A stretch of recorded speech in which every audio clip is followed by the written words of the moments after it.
Next topic है अणुसंख्यक गुणधर्म और आणविक द्रव्यमान की गणना।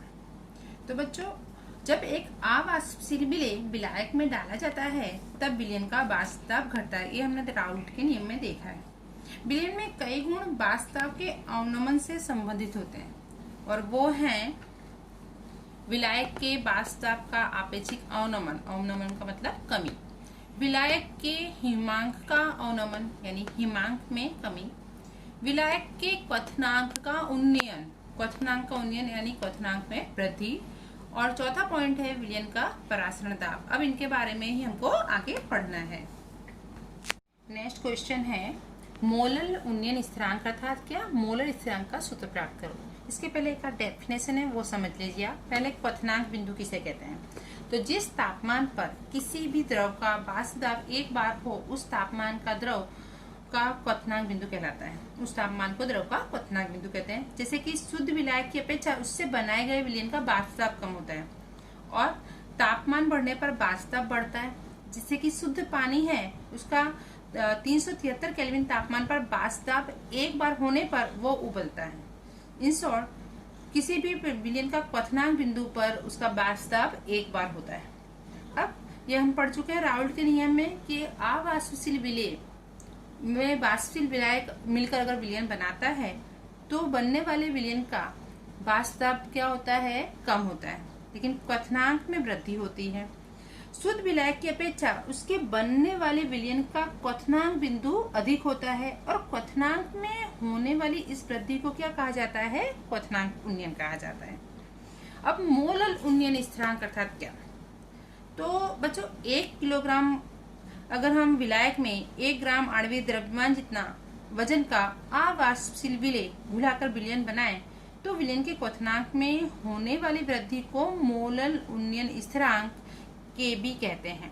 जैसे कि अगर यह है कि 1 किलोग्राम पानी लिया आपने और उसमें 342 ग्राम शुगर, 342 ग्राम शुगर यानी सुक्रोज C12H22O11 या उसमें 60 ग्राम यूरिया डाला जाए।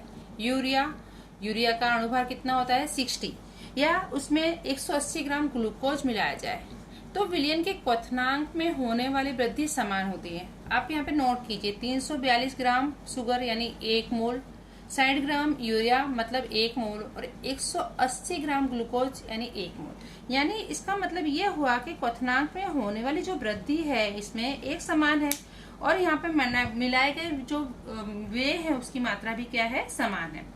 तो क्वथनांक में होने वाली वृद्धि उसमें घुले विलय के संख्या कण पर आधार रख रही है। यहाँ पर वजन भले हम अणुभार निकल रहे सबके अलग अलग है, लेकिन सबका अगर हम मात्रा देखें तो सब कितने हैं, 1 मोल है।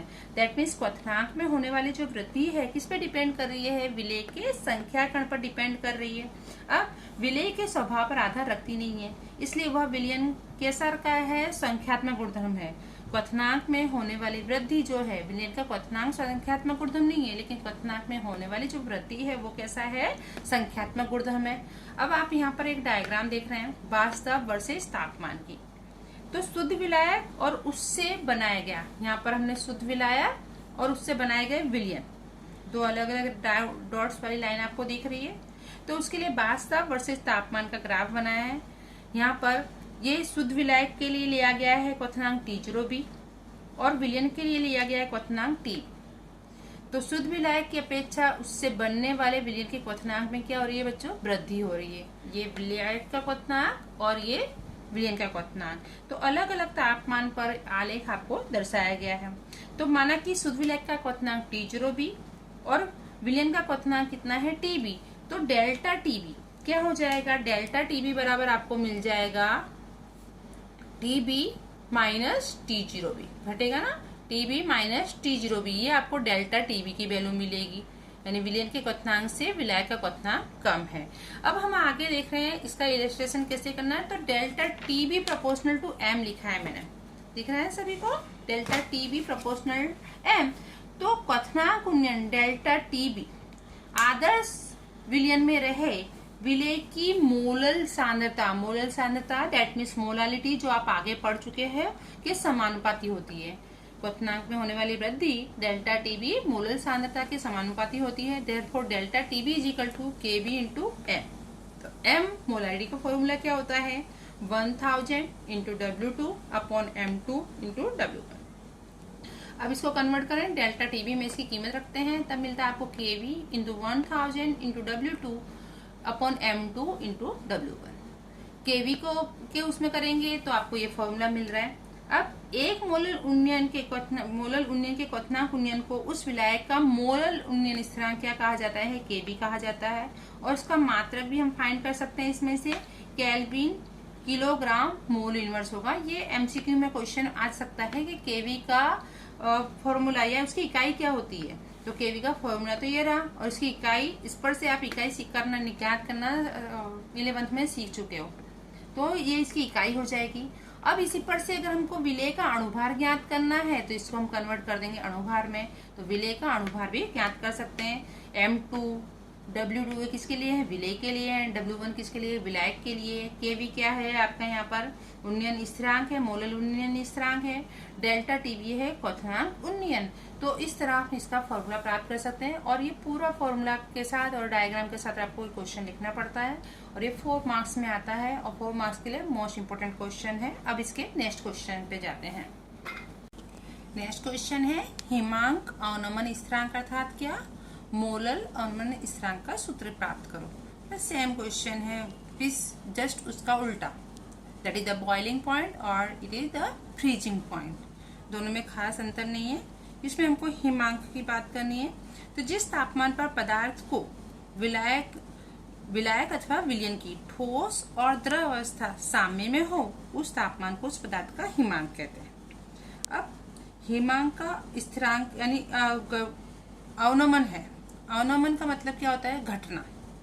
तो शुद्ध विलायक की अपेक्षा उससे बनने वाले विलयन का हिमांक घटता है या कम होता है, जिसे हम क्या कहते हैं, अवनमन कहते हैं।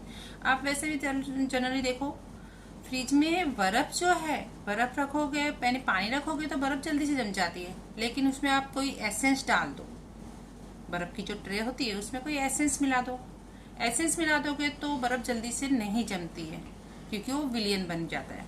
पानी तो शुद्ध विलायक है। तो हिमांक में क्या होती है, कमी। उसके लिए आपको फ्रीजर, डीप फ्रीजर में डालना पड़ेगा। 0 डिग्री सेल्सियस पर बर्फ जमती है, लेकिन उससे जब नीचे तापमान पे जाओगे तभी कुल्फी या कोई भी एसेंस डाल के आपको वो मिलेगा। तो हम बात करते हैं आगे, हिमांक अवनमन किसे कहते हैं। तो शुद्ध विलायक के हिमांक की अपेक्षा उससे बनाए गए विलयन का हिमांक कम होता है, जिसे हम विलयन का क्या कहते हैं, हिमांक में होने वाली कमी यानी हिमांक अवनमन कहते हैं। डेल्टा टीएफ से इसे दर्शाया जाता है। अब मोलल अवनमन स्थिरांक क्या है, तो 1 किलोग्राम विलायक में 1 ग्राम अणुभार जितने वजन का अवाष्पशील विलेय मिलाएं तो विलयन के हिमांक में होने वाली कमी को मोलल अवनमन स्थिरांक केएफ कहा जाता है। सेम चीज यहाँ पे भी लागू पड़ती है। अगर हम 1 किलोग्राम पानी लें और उसमें 342 ग्राम शुगर या 60 ग्राम यूरिया या 180 ग्राम ग्लूकोज मिलाया जाए तो बनने वाले विलयन के हिमांक में क्या देखने को मिलेगी, आपको कमी देखने को मिलेगी। तो इससे प्रूव होता है कि हिमांक में होने वाली कमी भी किस पे डिपेंड करती है, विलय के घटक कणों की संख्या पर डिपेंड करती है। दैट मीन्स हिमांक का अवनमन भी कैसा गुणधर्म है, संख्यात्मक गुणधर्म। अब इसकी को तरफ जाते हैं प्रूफ करने की तरफ। तो डायग्राम में भी ज्यादा अंतर नहीं है, विलायक और यहाँ पर हमने क्या लिया, विलयन। यहाँ पर विलायक के लिए TF0 और विलयन के लिए क्या लिया जाएगा, TF। ठीक है, हिमांक, विलयन का हिमांक है TF और विलायक का है T0F। अब यहाँ पर डेल्टा TF निकालेंगे तो डेल्टा TF क्या हो जाएगा, डेल्टा TF हो जाएगा आपका यहाँ पर T0F माइनस TF। समझ रहे हो ना, क्योंकि विलायक का हिमांक ज्यादा है और इसका क्या है, विलयन का कम है, तो डेल्टा TF मिलेगा आपको T0F माइनस TF। तो शुद्ध विलायक और उससे बनाए गए विलयन के लिए भिन्न भिन्न तापमान पर ग्राफ दिया गया है। किसके बीच, वास्तव और तापमान के बीच। शुद्ध विलायक का हिमांक लिया गया है T0F और विलयन का हिमांक लिया गया है TF, और डेल्टा TF आपका आ रहा है T0F माइनस TF। यहाँ पे भी सेम प्रोसीजर, वही आदर्श विलयन में विलय की जो हिमांक अवनमन है वो मोलल सांद्रता यानी मोलालिटी के समानुपाती होता है। तो delta TF proportional to M, तो delta TF is equal to हो जाएगा KF into M। m is equal to same 1000 into W2 upon M2 into W1 delta TF। In short जहां जहां वहां TB था वहां वहां क्या आ जाएगा, यहाँ KF आ जाएगा। और सेम मेथड से आप ये फॉर्मूला भी प्रूव कर सकते हो। तो ये भी 4 मार्क का क्वेश्चन है, इन दोनों में से एक क्वेश्चन आ सकता है। दोनों ही इम्पोर्टेंट क्वेश्चन है, ये क्वेश्चन भी आपको अच्छे से तैयार कर लेना है। और डायग्राम बनाना इस क्वेश्चन में कंपलसरी है, इसलिए उसको भी अच्छे से तैयार करना है। बच्चों नेक्स्ट टॉपिक है हमारा परासरण और परासरण दाब। अब परासरण किसे कहते हैं पहले ये समझिए। आपको बोर्ड पे डायग्राम दिख रही है, पहले मैं परासरण की डेफिनेशन बोल रही हूँ, बिल्कुल ध्यान से समझिए। तो भिन्न भिन्न सांद्रता वाले विलयन के बीच अथवा शुद्ध विलायक और विलयन के बीच अर्धपारगम झिल्ली रखी जाए। अभी अर्धपारगम झिल्ली समझाती हूँ।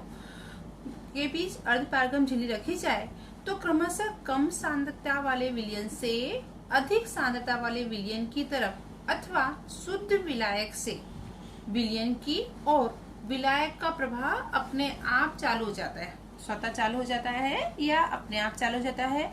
इस घटना को हम क्या कहते हैं, परासरण। कम सांद्रता से अधिक सांद्रता वाले विलयन की तरफ विलयन का प्रवाह अपने आप चालू हो जाता है, तो इस घटना को हम कहते हैं परासरण कहते हैं।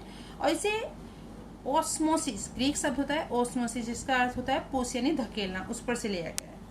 अब अर्धपारगम झिल्ली क्या होती है, तो अर्धपारगम झिल्ली सिर्फ विलायक के अणुओं को प्रभावित होने देती है, परंतु विलेय के अणुओं को प्रभावित नहीं होने देती। घर पे चाय बनती है, चाय में क्या डलता है, चीनी, चाय की पत्ती, दूध वगैरह सब डलती है, लेकिन चाय की पत्ती जो विलेय के घटक है उसमें मिक्स तो होते नहीं है, वो क्या होते हैं, छन्नी के अंदर रह जाते हैं।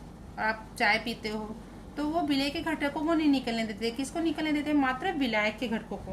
आप आकृति देखिए, डायग्राम देख रहे हैं, तो इसके अंदर एक तरफ क्या लिया गया है, कॉपर सल्फेट का विलयन, ये आपका कॉपर सल्फेट का विलयन, और दूसरी तरफ लिया गया है शुद्ध पानी अथवा मंद, इसका कलर डार्क है और इसका कलर लाइट है। ये कॉपर सल्फेट का विलयन, और इस तरफ आप शुद्ध पानी लीजिए या मंद कॉपर सल्फेट का विलयन लीजिए। कुछ समय बाद आपको ये देखेंगे कि पानी के अणु स्वतः सांद्र कॉपर सल्फेट के विलयन की तरफ प्रभावित हो रहे हैं। यहाँ पे हमने बराबर भर के लिया हो, लेकिन धीरे धीरे यहाँ की सांद्रता क्या हो जाती है, कम हो जाती है।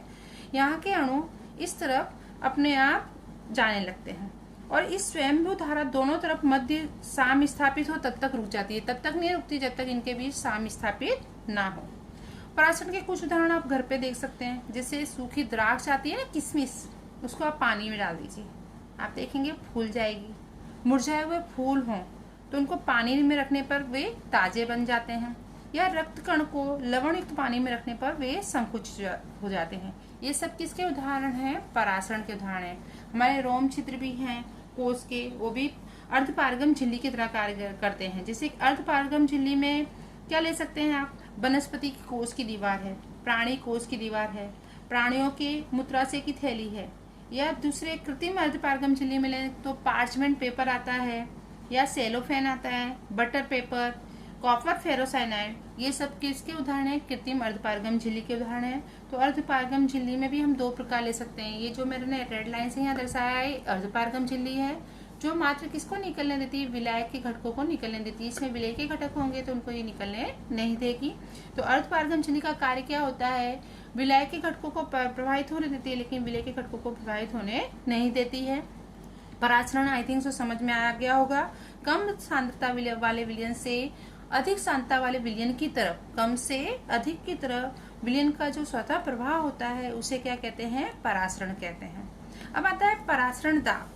तो परासरण दाब क्या होता है, तो यहाँ की आकृति दीजिए, देखिए आप, अर्धपारगम झिल्ली है ये रही, और यहाँ पर एक और विलयन और दूसरी ओर शुद्ध विलायक भरा गया है। एक और आपने यहाँ पर सपोज विलयन और यहाँ पर शुद्ध विलायक लिया है, तो दोनों की सतह की ऊंचाई एक समान होती है स्टार्टिंग में, और जैसे जैसे समय बीतता है वैसे वैसे विलायक का स्वतः प्रवाह शुद्ध विलायक से विलयन की ओर हो जाता है।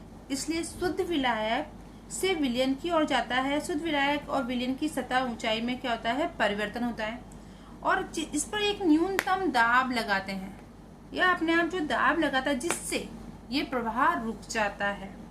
तो ऐसे दाब को विलयन का परासरण दाब कहते हैं। तो जिस न्यूनतम दाब पर परासरण की घटना या उसका जाने का विलायक से विलयन की तरफ जाने का प्रवाह रुक जाता है, उस न्यूनतम दाब को क्या कहा जाता है? परासरण दाब कहा जाता है। परासरण दाब के कुछ उदाहरण, जैसे वनस्पति में जड़ द्वारा जमीन में से पानी का शोषण किसका उदाहरण है? परासरण दाब का उदाहरण है। वनस्पति के विभिन्न भागों में पानी का पहुंचना, ये भी परासरण दाब के आधार ही है। अब परासरण दाब के कारण प्राणियों के शरीर में विभिन्न भागों में पानी पहुंचा, नहीं तो पानी एक जगह रुक जाता। फूलों का खिलना, मुरझाना, ये भी किसका उदाहरण है? परासरण दाब का उदाहरण है। रक्त कण में को पानी में रखने से वो फट जाते हैं, परासरण दाब के आधार ही है। और पौधों का तेजी से विकास और उनके बीच का उपजाऊपन भी किसका उदाहरण है? परासरण दाब का। अब परासरण दाब को प्रूव करना है, तो परासरण दाब क्या होता है बेटा कि अगर हम परासरण दाब दिए गए किसी भी निश्चित तापमान, जो परासरण दाब है वो मोलरता के समानुपाती होता है। तो परासरण दाब प्रोपोर्शनल टू हम सी ले सकते हैं, सी यानी कॉन्सेंट्रेशन।